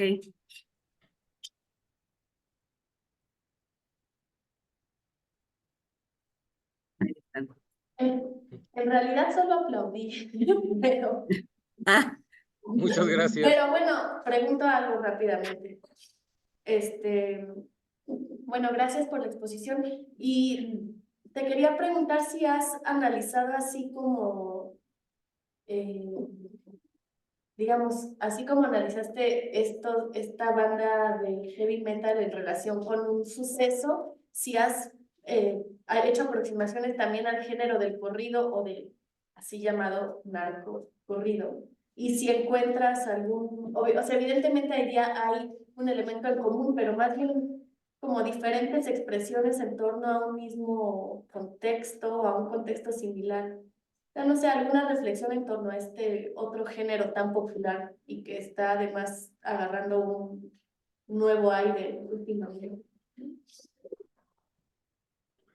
Bueno, de entrada, muchas gracias, por las felicitaciones. También, bueno, te agradezco ahora por las imágenes que me has, ayudado a compartirme en para algunas publicaciones. Ah, claro, sí, sí, sí, ya nos La verdad me conocíamos. has salvado desde la vida ya en 2 ocasiones y te lo agradezco infinitamente. No, Bueno, de nada. sobre el acercamiento con el género del corrido y del narcocorrido, no me he acercado como tal porque veo que es un tema que ya se ha estudiado. De hecho, he leído algunos artículos sobre el tema, muchos de discípulos de Aurelio González, por ejemplo, que se han acercado a estos temas, pero si hay una similitud entre lo que aparece aquí y en algunas de estas bandas de metal, claro que sí. Hay, de hecho, mencioné una banda que se llama Asesino, de hecho, su primer álbum se llama Corridos de Muerte, o sea, corrido de muerte, ya de entrada, ¿no? Desde el nombre. Y vuelven a aparecer algunos de los temas, como por ejemplo la vanaglorización de algunos bandidos legendarios, ¿no? Donde se les va a mostrar, por supuesto, dejando de lado las cuestiones formales de un género musical y del otro. Por ejemplo, el metal no busca el mismo tipo de rima que el corrido y tiene otro tipo de estribillo, tiene otro tipo de riff que es muy diferente y en específico en este género, el death metal, tiene un riff muy veloz que se llama riff de medio acorde, es como taca, taca, taca, taca, taca, taca. O sea, es una distinción formal entre un género musical y otro. Pero en la cuestión del contenido, sí va a haber una apropiación, más bien una recuperación de este contenido folclórico, porque también esto es importante, los géneros del metal que suelen tomar temas del satanismo, de la magia, etcétera, por supuesto que van a estar influenciados por la tradición oral. Y esto, o sea, es como muy evidente en géneros como el famoso folk metal, es un subgénero del black metal, donde ya no habla solo del diablo, sino de estas creencias en dioses antiguos celtas, germanos, pero en el caso de México, por supuesto que también va a aparecer, por ejemplo, con temas de la revolución, con temas de la guerra contra el narcotráfico, pero también de la riquísima tradición religiosa popular. Por ejemplo, las fiestas patronales, como las últimas fotografías que les mostré de la banda Los Rucos de la Terraza, o por ejemplo también del culto a la Santa Muerte, etcétera, que nomás con una nota curiosa, una banda de black metal de Noruega, tomó una imagen de la Santa Muerte y la llevó en toda su gira mundial, sin tomar en cuenta que la Santa Muerte no tiene nada que ver con el satanismo, o sea, ellos solamente atando A con B vieron como una calavera y dijeron, debe ser algo satánico, pero pues no. Sí, muchas gracias. Y quizá nada más otra más que una pregunta, una recomendación. No sé si lo conoces, pero y no es en torno al género del heavy metal, pero este autor, investigador, Osvaldo Zavala, que ha hecho una reflexión crítica, creo que muy interesante, sobre los productos culturales relacionados con el narcotráfico y de cómo se ha creado como una especie casi de círculo vicioso de que hay una serie de mitos creados por la cultura que luego se convierten en discurso de Estado y en política de Estado. Entonces, él tiene el libro quizás más famoso con el que, digamos, salió a la luz ese tema por parte de él, se llama Los cárteles no existen. Y creo que es una reflexión, no sé si trata el tema del suceso de Matamoros, pero sí ese contexto de los 90, de los corridos de los Tigres del Norte y todo eso. Entonces, quizás te interesaría. A mí me parece que es pertinente su reflexión de Osvaldo Zavala. Y ya, muchas gracias. Muchísimas gracias. No conocí esta obra de Osvaldo Zavala, ya la anoté. Sí, los 90 es una época interesantísima, pues ya ven en los corridos de los cadetes de Linares, pistoleros famosos, por ejemplo, es conocido dentro y fuera de México.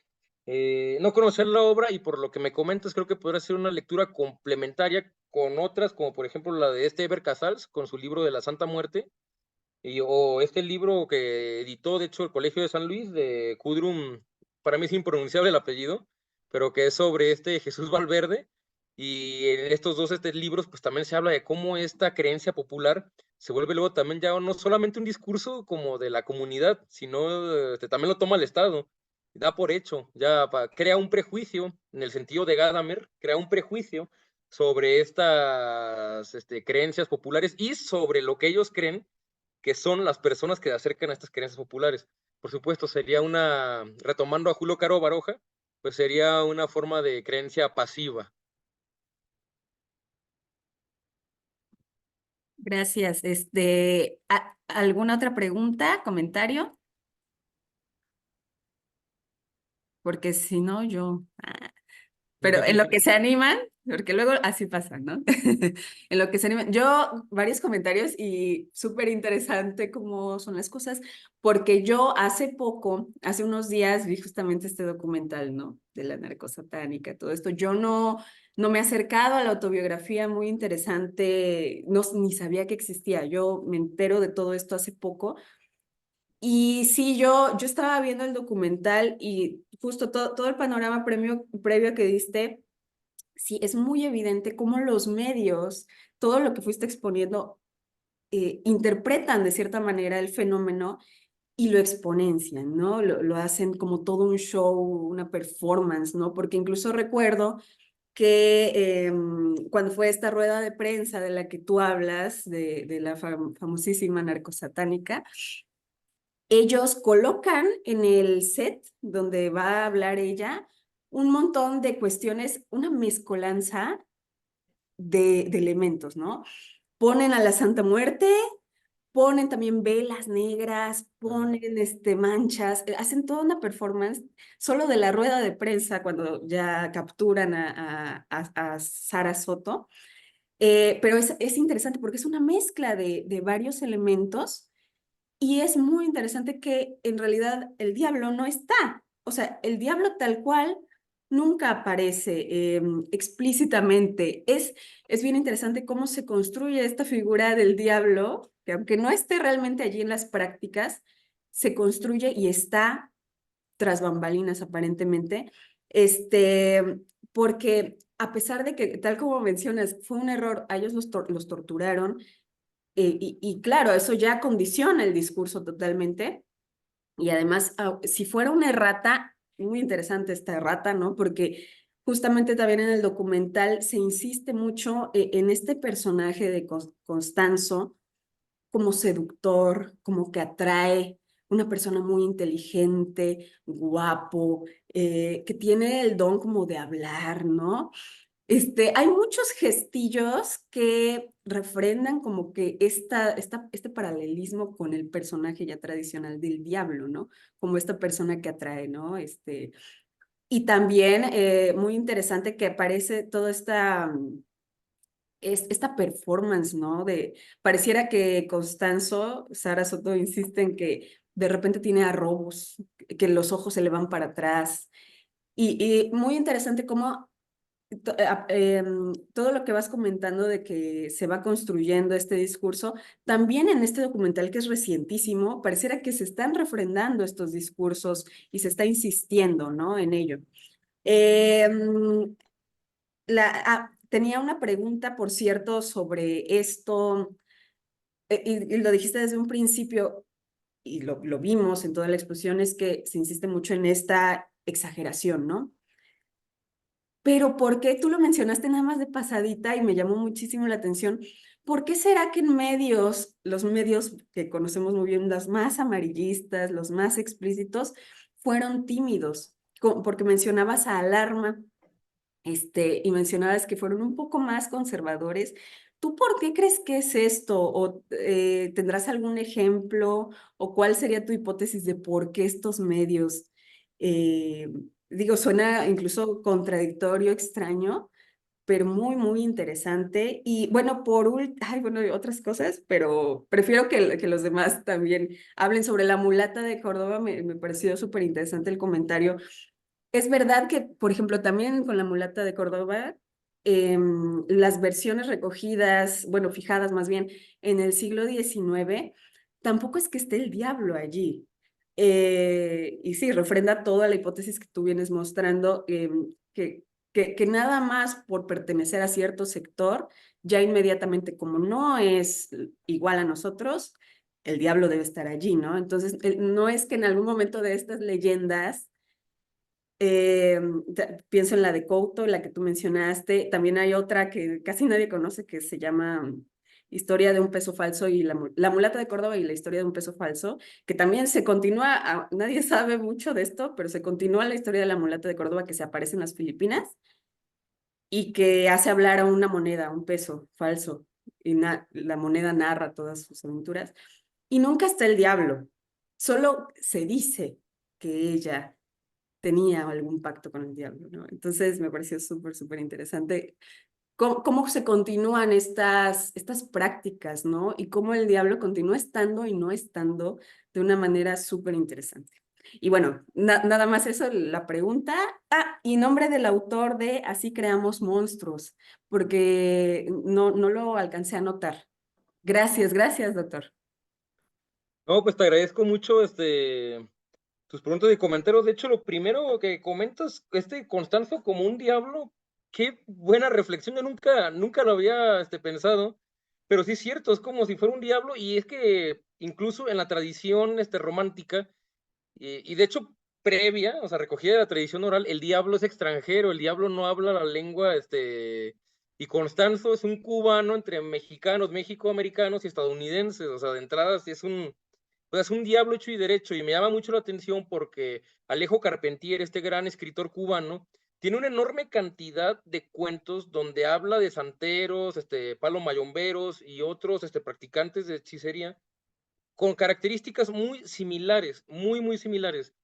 Entonces, pues, sí, muy probablemente, o sea, se puede hacer un análisis, quizás más como antropológico, pero sí es cierto, tiene una función luciferina, cuando menos, este personaje es seductor, es atractivo, es traidor, porque al final él fácilmente, pues me suicido, pero los deja todos a su suerte, y ya, bueno, ya que viste el documental, pues sabes que las sesiones de tormento que no quise, comentar, esto quizás como les comenté, tuve una especie de acercamiento con esta persona, luego sí como que busqué tú también distanciarme, porque me dio la sensación de que Sara Aldrete pensaba que esta investigación tenía que ver como para demostrar su inocencia o algo por el estilo, y la realidad es que no tiene nada que ver con eso. Entonces,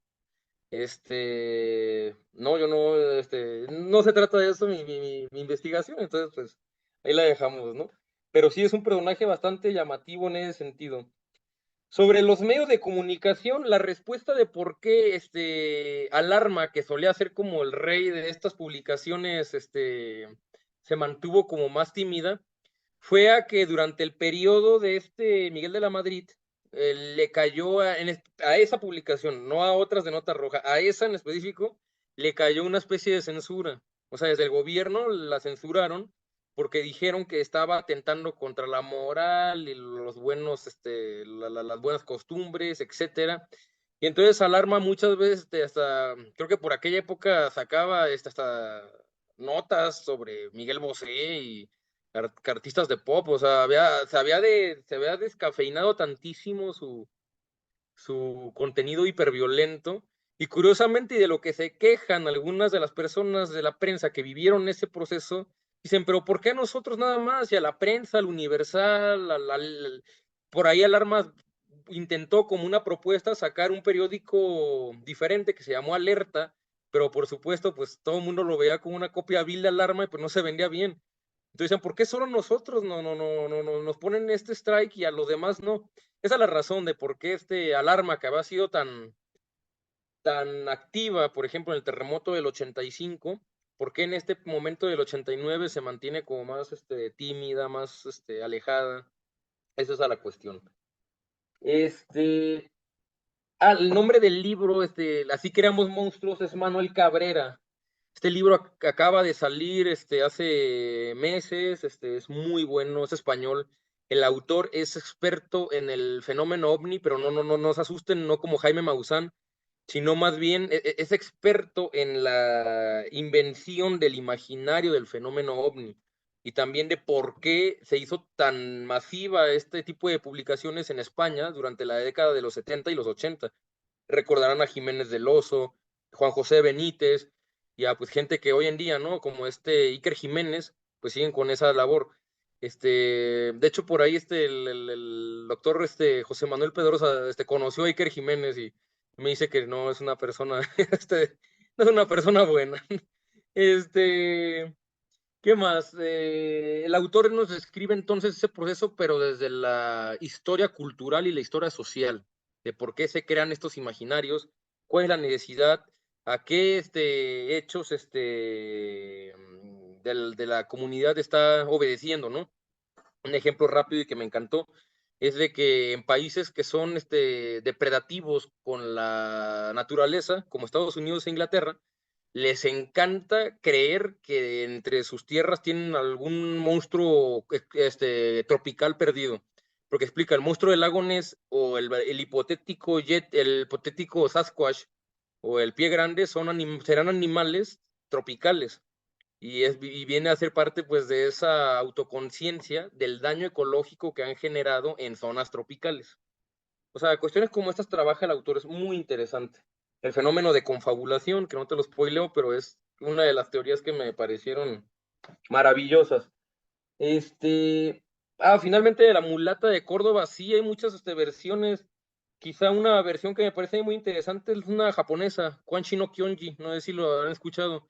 Quan Chi no Kyonji era un hechicero, de hecho el nombre Quan Chi, si se acercan al anime o a los videojuegos, es muy común entre hechiceros. De hecho en Mortal Kombat uno de los villanos se llama Quan Chi, y es por esto, Quan Chi no Kyonjin era un hechicero budista en la época del emperador Nobunaga. Esto es un episodio histórico. El emperador Nobunaga no quería permitir que entraran otros sistemas religiosos, porque el Shinto era una religión de Estado. Al día de hoy, o sea, no por nada, la bandera de Japón es el sol. Supone que los emperadores son hijos de Amaterasu, la diosa solar, y por eso es que hay una confabulación entre la religión y la política desde prácticamente la fundación de esta región. Entonces, pues Quan Chi, como era un gran mago, ya sabía que esa cena, lo invitan a una cena, unos nobles, él sabía que era una trampa, que lo iban a buscar matar. Entonces, cuando llega y se sienta, detrás de él hay un biombo, y en ese biombo pues se ve un barquito yendo en alta mar entre las islas japonesas, y él les dice, ¿quieren verme hacer algo ¿Quieren ver que haga algo chido? Y le hacen, sí, se mete al barquito y se va. Ya es una de las versiones más viejitas de esta leyenda, que es similar a la mulata de Córdoba. Yo no creo que alguna esté inspirada en la otra, sino que es un motivo folclórico recurrente, pero no deja de ser muy interesante. Y en el caso de la mulata de Córdoba, sí hay una vinculación con Satanás, pero ya es posterior, con Artemio de Valle Arizpe, donde dice que por ahí a veces, o sea, es un medio pícaro, dice que por ahí se escucha que pues andan teniendo relaciones sexuales, ¿no? El diablo y la mulata. Eso se me llamó la atención, pero sí ya es posterior, pues hablamos ya de la primera mitad del siglo XX, con Artemio de Valle Arizpe. Bueno, creo que son los 4 comentarios, ¿verdad? Ah, gracias, Víctor. No, súper interesante todo. Voy a cederle la Excelente. palabra a la doctora Claudia.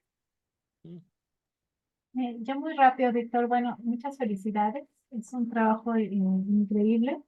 Y por supuesto que yo creo que necesitamos otras 2 sesiones también para abarcar todos los temas. Pero bueno, por lo pronto con lo que tienes, que nos desarrollaste muy bien, a mí me llama mucho la atención y me recordó mucho a una tesis que se hizo en el Colsa, uno de nuestros estudiantes, Luis Miguel Rodas, Ah, precisamente sí lo conozco. sobre las brujas, estas, ¿cómo se llaman? Que también salieron mucho en la alarma. Las poquianchis. Las Poquianchis, precisamente, y el estudio del discurso dentro precisamente de la fiscalía y de los expedientes y por supuesto también de la rumorología. Entonces, por ahí va mi pregunta, ¿no? En la nota roja, tal cual, dijiste que se mencionaban mucho de los, pues, comunicaciones extraoficiales de la fiscalía, pero ¿qué tanto hay también de los rumores que había en la época entre la gente misma, ¿no? Fuera precisamente del ámbito legal, porque creo que ahí también te puedes ubicar muchísimo de la tradición oral y me imagino que también desde esa perspectiva lo estás viendo, ¿no? Luego, porque definitivamente me llama mucho la atención lo de la tecnología, ¿no? También había una pregunta que creo que de alguna manera la respondió esta Carla ahorita un poco. ¿Qué tanta había la presencia del diablo en estas canciones, ¿no? Es decir, el diablo como personaje. Y eso, que era precisamente lo que comentabas ahorita tú, ¿no, Carla? Me parece que es muy lindo esta imagen precisamente del diablo carismático que tú mencionas y que podría ser este personaje de la época. Pero bueno, y finalmente, pues también, ¿qué tanto hay la presencia de mujeres en estas canciones? Desde la perspectiva precisamente de la brujería, de la hechicería, de la magia, etcétera, ¿no? Porque pues no alcanzo yo a notar, no conozco este corpus tan grande que es el del death metal, entonces un poquito que nos comentaras. Le agradezco mucho, son 3 preguntas muy interesantes. De entrada, pues me fascina, ¿no? La menciona mi querido Luis Rodas, somos muy compas. De hecho, ahora que estuve por Veracruz para el curso que dimos de merografía, pues me invitó a que nos viéramos, pero por desgracia, pues no fue posible. Pero sí, recuerdo ese trabajo que hizo durante la maestría sobre las Poquianchis. Y sí recuerdo que me platicaba que incluso más que el trabajo de Ibargüengoitia se iba a inspirar en la prensa de la alarma. Y esto nos lleva a la cuestión de los rumores y la importancia dentro de esta construcción del narcosatánico.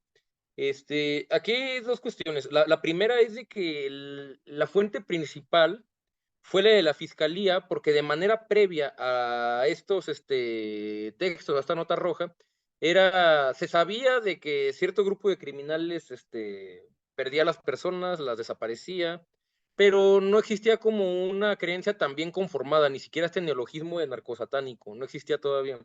Esto me lleva a otra cuestión también importante, que ahorita no recuerdo el nombre, pero Colin Smith, creo que se llama un gran hispanista, él hizo una mención muy, que me pareció muy recalcable en un texto sobre el Mio-Cid, donde dice que a veces cuando se intenta separar los rumores, la tradición del pueblo llano, del que es considerado pueblo culto, a veces no es operacional porque los dos están partiendo del mismo tipo de esquemas religiosos mitológicos. Y como son universales, no importa qué tan rico o pobre seas o qué tan, o sea, porque son relatos filosofémicos, le dan un sentido a la realidad. Y en este caso, una comunidad que parte de bienes simbólicos tan parecidos, por supuesto que iban a generar algo similar. A lo que voy es de que creo que esa teoría de Colin Smith es aplicable a este tema. O sea, porque incluso la fiscalía, pues, ustedes conocerán a policías, muchos no son, pues, o sea, no suelen ser gente muy culta ni refinada. O sea, esto también quería ir. Entonces, yo creo que aquí sí van muy entrelazadas.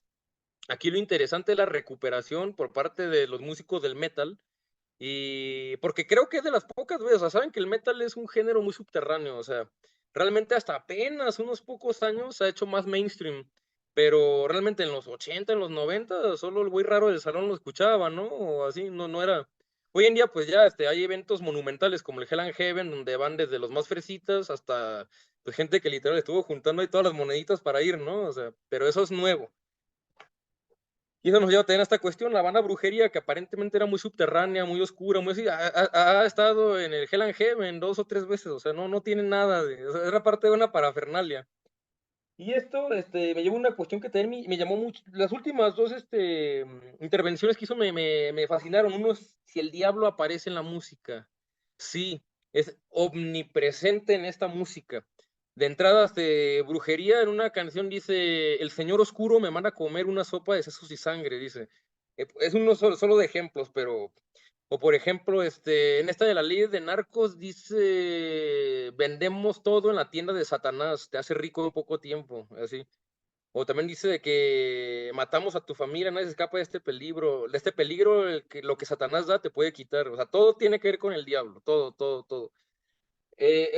Y eso también las bandas imitadoras, esta de los rucos de la terraza, te digo, en la que tal cual dice, Satán te da pastillas para el dolor, en una obvia alusión a que Satanás también es un narcotraficante, ¿no? Y la cuestión de la mujer en ese tipo de música, y es que también es bien interesante, en el caso del narcosatanismo, solamente se menciona a Sara Aldrete, no se menciona a más. De hecho, incluso el gran hechicero es Juan Brujo, que como ya mencioné, está más bien inspirado en la literatura de Carlos Castaneda, que también recordaron en aquella época se tomaba al pie de la letra. Hoy en día, los antropólogos lo repudian a Carlos Castaneda, lo ven más como un vendedor de libros de autoayuda, pero lo cierto es de que todo lo que recopiló este autor sí es muy interesante dentro del análisis de la historia de las religiones. Por ahí hay un libro de un francés, Frédéric Lenoir. Tuve la oportunidad de conseguirlo hace unos meses que estuve en Francia. Yo creo que por su repercusión irá a llegar a México entre este año y el que sigue, pero sí le dedica un espacio a Carlos Castaneda. Dice que aunque al final estos libros se utilizaron con más bien un fin mercantilista, lo cierto es que sí habla de una preocupación muy viva dentro de todas las religiones, que es real. O sea, es real esa realidad que muestra Juan Brujo a través de estos viajes con enteógenos, y es esa realidad más real que la que nosotros vivimos, o porque es más real lo que nosotros vivimos y no el mundo del sueño, ¿no? O sea, me parece interesante cómo se puede recuperar ese tipo de personajes. Pero esto nos lleva a la otra cuestión que pensé decir rápidamente. En el caso del black metal, pero de Europa, ya no de México, o sea, que estaba más preocupado por el violentísimo mundo de los narcotraficantes, los narcotraficantes en sí, o sea, aunque ellos no lo hacen de una manera, pensada, también conforman cofradías parecidas a los cristeros o parecidas a las agrupaciones de guerreros de la antigüedad, y claro que también tienen sus propios bienes simbólicos, y claro que tienen sus propias rituales y sus propias formas de significación, y que muchas veces son tan herméticos que no tenemos ni idea de cómo sean. De hecho, al día, la mayoría de lo que sabemos de esos grupos cerrados de narcotraficantes es gracias a las películas, pero que igualmente es una construcción pasiva, o sea, es una creencia pasiva de lo que ellos hacen. O sea, lo único que sabemos es que por allá se bendicen las armas, etcétera, de una manera muy parecida como hacían los cristeros y los caballeros en la Edad Media, pero todo lo demás son solo conjeturas. A diferencia de eso, en el norte de Europa, que retoma muchos elementos de la historia, ya no solo de la mitología, sino de la historia de la Europa medieval, pues se retoma mucho el tema de la cacería de brujas y de la quema de brujas. Y esto desde un black metal primigenio, desde Bathory, que fue de las bandas pioneras, tiene una canción que se llamaba Born from Burning, así que nacida para ser quemada, y habla de las brujas. Y una parte, pues está gritando, ella no le teme a la muerte, ella no le teme a ser quemada, está gritando, ¿no? Porque dice que tiene un pacto con el diablo, etcétera. También pienso, incluso antes, la banda danesa Merciful Fate, que es satánica, le dedicó el primer disco a una bruja, se llama Melissa, el álbum, y se supone que es en honor a una hechicera que fue quemada y que aún al ser quemada, se graduó ya ahora como una entidad infernal y ahora se aparece, ¿no? Y le hace daño a las personas. Y al día de hoy sigue siendo un tema en bandas contemporáneas, pienso en Immortal, Dimmu Borgir, el álbum de la ofrenda de la serpiente, pues es tal cual una quema de brujas. Y esto en parte pues, nos muestra que es uno de los grandes traumas de la historia del norte de Europa, la cristianización forzada. Y cómo pues sigue muchos de estos músicos, por supuesto, a diferencia de los policías que mencionamos hace un momento, muchos tienen maestrías en mitología escandinava o tienen historia del arte, historia de la religión. Y no es poco común, que estén así de letrados estos músicos. Muchas gracias, Víctor. Híjole, sí, este es un tema. Ay, Sí, gracias, Víctor. Ay, perdón. también. Sí, doctora Cecilia, no se preocupe. Eh, Muchas gracias. gracias, doctora. Bueno, no sé si hay alguna otra pregunta, comentario, duda para el doctor Víctor. No, Yo sí, creo que va a haber muchas. Lo único que yo quisiera pedirle a Víctor, además de me imagino que tienes otra pregunta, casi vamos a cerrar, pero Víctor, sí me gustaría si tienes sobre estos temas publicaciones, si nos los puedes compartir para, Tengo un, para eh, poderlos leer. Hay varias cosas de lo que acabas de decir, por ejemplo, que a mí me encantaría, si ya tienes publicado sobre este tema, pues me encantaría poder leer más adelante, ¿no? Al día de hoy no tengo toda publicación, pero todo esto de lo que le estoy diciendo, ya lo escribí como un artículo, y de hecho lo quiero ver en una revista que se llama La Oreja Pensante. Ya está, porque se imaginarán por los temas, tuve que platicarlo con algunos colegas del seminario de estudios del heavy metal. Solo hay revistas que te quieren obligar a publicarlos en inglés. O sea, entiendo que ¿cómo se dice? Tiene sus ventajas publicar en inglés, pero yo por una cuestión, o sea, que yo sí estoy casado con la Academia Mexicana, yo sí me emberrincho que lo quiero publicar en español. Entonces me costó más trabajo encontrar una revista que me lo publicara por el tema tan diferente. Y sí, esta revista La Oreja Pensante es sobre estudios sobre la música. Y ahí lo pienso publicar a lo largo de este año, sí. Ya se los estaré compartiendo. gracias, doctor. Mara, adelante. Pues bueno, hola a todos. Hola Víctor, Hola. siempre es un gusto escucharte. Pues yo más que una pregunta, nada más es el comentario y el agradecimiento de que nos compartas esto en el seminario y también porque, bueno, nos traes y nos refrescas también un poco las temáticas, ¿no? Que se siguen reproduciendo en diferentes soportes. Y pues nada, yo nada más quería felicitarte y también ahora que mencionaste esto de la revista, porque yo también tenía la duda de, bueno, ¿y esto dónde lo podemos leer? Porque es mucha información, ¿no? O sea, como la parte de la música, solo del heavy metal, o sea, ya es como tienes mucha información y nos puedes decir un montón de cosas, y por la parte histórica también. Entonces me hizo pensar en justamente cómo estás trabajando tantas disciplinas juntas y cómo las vas hilando. Pues bueno, eso también a mí te quería comentar, que lo reconozco siempre en tu trabajo y eso me parece muy importante, tenerlo presente en la investigación que tenemos que hacer. Y pues nada, felicitarte nada más. Muchas gracias. Ten un gusto como podernos ver, ya hemos platicado en alguna otra ocasión, pero creo que más bien había sido por mensajes, ¿no? Sí, sí, Sí. sí. Sí, sobre esta cuestión para la publicación de artículos de metal es una disciplina que apenas está arraigándose en el caso latinoamericano y México es la punta de lanza. Entonces, imagínense, si Ah, México es la punta de lanza. Y esto le han hecho referencia autores como, ahorita no me acuerdo los apellidos, pues se llama Gastón, es un gran investigador de la música también extrema de Perú. Él dice que en Perú los investigadores de estos temas, ninguno tiene doctorado. Y aquí en el caso mexicano, se tiene la suerte de que hay muchos investigadores que ya son doctores, con todo ujú, lo que eso implica, pues, o sea, la ujú. capacidad de hacer un estudio un poco más afinado y que se ha tomado con la seriedad que requiere. O sea, por una cuestión que yo nunca he estado de acuerdo, pero parece ser que te toman como si no eres doctor, no ha Claro. de funcionar o no tiene el prestigio que requiere Y y pues no además es necesariamente. el heavy metal en español. y además el heavy metal en español, sí, porque Porque para igual acabarla hacia el... como, Ajá.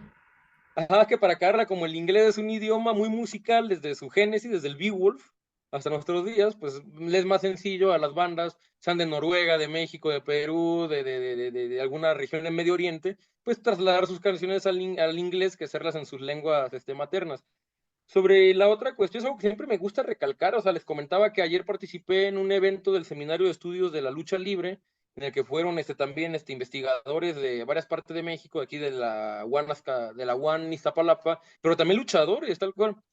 A lo que voy es de que estos temas se pueden acoplar con diversas manifestaciones de la cultura de masas, y la cuestión es como encontrar la manera de hallar ese nexo y Ujú, hacerlo como evidente ujú, entre, por ejemplo, estas figuraciones de la mitología, personajes como este Shiva que tengo aquí atrás con personajes como Goku, o sea, que parece ujú. descabellado, pero no, o sea, sí hay una cuestión iconográfica de fondo. O sea, no por nada Goku se vuelve rubio y de cabello largo, igual que Shiva, cuando hace superpoderoso, o arroja bolas de fuego como Shiva, o derrota demonios rositas, ¿no? Como este que se ve acá atrás. O sea, es porque hay una recurrencia muchas veces velada, porque Ajá. partimos de esos mismos constructos del imaginario. Ejemplo, los tipos que construyeron a Superman, ahora se sabe que sí lo hicieron pensando en dioses como Apolo o Jesucristo. Pero ahí viene lo interesante, la complicidad de los niños con estos personajes, y eso ya sí vino a ser como una cuestión más Mm, involuntaria, pero es porque al ser humano nos encantan estas historias, nos encantan estos relatos que significan nuestra existencia, y por supuesto, lo interesante de ese trabajo es siempre hacer como evidente ese mecanismo por el cual estos motivos y temas y obsesiones de la humanidad que aparecen en los mitos siguen dándole sentido a producciones como el metal, la aparición de estas interpretaciones torcidas de prácticas religiosas diferentes, los cómics, el manga, los videojuegos, la lucha libre, etcétera. ujú. Mm, Gracias. Gracias, gracias, doctor. Bueno, yo para cerrar, a reserva de que no haya otra pregunta, comentario, pues en mi caso, o sea, este panorama me acerca a un género que yo, o sea, creo que conocía muy indirectamente, pero que me acerca a él y bueno, me hace pensar en otros intereses que tengo. Por ejemplo, yo estaba revisando unas cuestiones del freestyle, em, que algunas de ustedes ya, ya me escucharon hablar un poco de eso, y la presencia o no del diablo y cómo son sus representaciones. Y este panorama me hace pensar y relacionar algunos elementos. Entonces, bueno, le agradezco mucho, doctor. Y comentario nada más respecto a esto de las revistas. Sí, no sé si le ha echado un ojo, bueno, le has echado un ojo, voy a hablar de tú. Si le has echado un ojo a la revista Balajú, que es de la Universidad Veracruzana, que es sobre estudios de la cultura y la comunicación. Ahí hay veces en que tienen interés en este tipo de publicaciones que tienen que ver con medios de comunicación, justamente, representaciones culturales, etcétera. Entonces, puede ser una de las opciones, ¿no? Se me ocurrió ahorita que parece una revista idónea para esta propuesta. Yo esperaría que sí. Entonces, bueno, nada más era como una recomendación. Y si no hay más preguntas o comentarios, ya justo a las 2 con un minuto. Bueno, Sí. yo te haré un comentario sobre lo del hip hop y el diablo. Ah, De repente parecería que el hip hop y el diablo no tienen como mucha vinculación, pero de entrada, pues el hip hop sí viene de la tradición oral, aunque dicen que fue en la década de los 70 con Disco Inferno y con la canción Rappers Delight, que surge este género como tal. Ya desde el siglo XVIII, empleos de cordeles británicos, hablaba de los street singers, que hacían básicamente lo mismo, o sea, estaban en la calle y ahí cantando, y los temas tenían que ver con la tradición oral, conjuntada con la ruda experiencia de vida de las clases marginadas. En la década, a inicios de los 90 el hip hop deja de ser algo de broma, o sea, a finales de los 70 y los 80 el hip hop pues era música para entretener y divertir, ¿no? Tenías cantantes como MC Hammer, como Will Smith, como DJ Jazzy, pero ¿qué ocurre en los 90? Nace el gangsta rap y el hip hop deja de ser música familiar y divertida para bailar. Se convirtió en una música hiperviolenta y en una música que habla pues, de estas experiencias de vida, pero ya no maquilladas y de una manera muy escandalosa. ¿Qué ocurre? En los 90 y también con el auge del satanismo dentro del rock y el metal, diversos raperos empiezan también a jugar con el satanismo dentro de sus canciones. Ejemplos, Snoop Dogg tiene la canción Murder Was the Case, donde habla de un caso real, de cuando él asesinó a un hombre cuando era parte de una pandilla, de los Crips. Y en la canción su interlocutor es Satanás, esa voz que se escucha con guturales es el diablo, que es donde le dice, yo te ofrezco un pacto, dame tu alma y yo te haré vivir por siempre. Otro ejemplo, la agrupación Bone Thugs and Harmony, incluso en su álbum Is 1999, o sea, todo es un disco que gira en torno a la idea de la vida eterna, el demonio, el infierno, etcétera. Finalmente, digo, los ejemplos hay para aventar para arriba, pero el último que así yo diría es Cypress Hills. O sea, durante la década de los 90, también tiene la canción Puppet Master, donde él, tal cual, Blue Reel, el vocalista es Satanás, y Dr. Dre viene a hacer la figuración del antipapa, como aparecían estos pliegos de cordel luteranos del siglo XVI. No aparece el papa, pero, o sea, está con una criatura demoníaca ataviada con el papa y con la mitra, ¿no? Y así aparecen jugando ajedrez. Solo por mencionar algunos ejemplos, el hip hop nunca he escrito del tema, pero es uno de los grandes géneros para mí, así yo lo considero una joya y que se presta y se inserta de una manera muy orgánica con estos temas. Exacto, sí, bueno, aquí podríamos hablar, si no, acordamos para platicar de eso más, Sí, pero claro. lo que veo es en Hispanoamérica, el freestyle contemporáneo, que ya, así como tú dices, es medio descafeinado en muchos sentidos, pero porque ya son mediatizados, ¿no? Ya los transmiten, todo esto. Pero el diablo pareciera ser alguien a quien hay que enfrentar para demostrar la supremacía del improvisador, porque el diablo se caracteriza por ser, en estos discursos, por ser ese ser que la palabra, domina la palabra y que justamente sabe argumentar, etcétera, etcétera. Entonces, bueno, está el gran motivo del enfrentamiento con el diablo por medio de la palabra y de argumentos y de freestyle, ¿no? Como lo hizo ya Cancerbero, ¿no? O sea, que fue el gran motivo. Eso es lo que te iba a comentar, que Ajá, la sí, canción es épico, ¿no? es Si no épico. nace ese motivo con esta canción, donde eso dice, para vencerte he descubierto que para ganarte antes tuve que haberte conocido, le dice. Exactamente, ahí Sí, está. sí, sí. Bueno, gran tema también. Nada más quería hacer ese comentario. Muchísimas gracias, doctor Víctor. Gracias a todos por estar aquí. Vamos a dar por concluida esta conferencia y nada más para recordar que el 23 de febrero está ya programada la siguiente conferencia de nuestro seminario con el doctor Vladimir Atahualpa. La conferencia titulada El mazo de cartas de 1583, juego y adivinación en Nueva España. Ahí nos estaremos viendo. Y pues gracias, doctor. Un placer escucharlo. Y gracias por estar aquí a todas las demás. Muchas Saludos a gracias. todos y gracias. Gracias, hasta luego. Hasta Hasta luego. luego. Hasta luego, bonita tarde.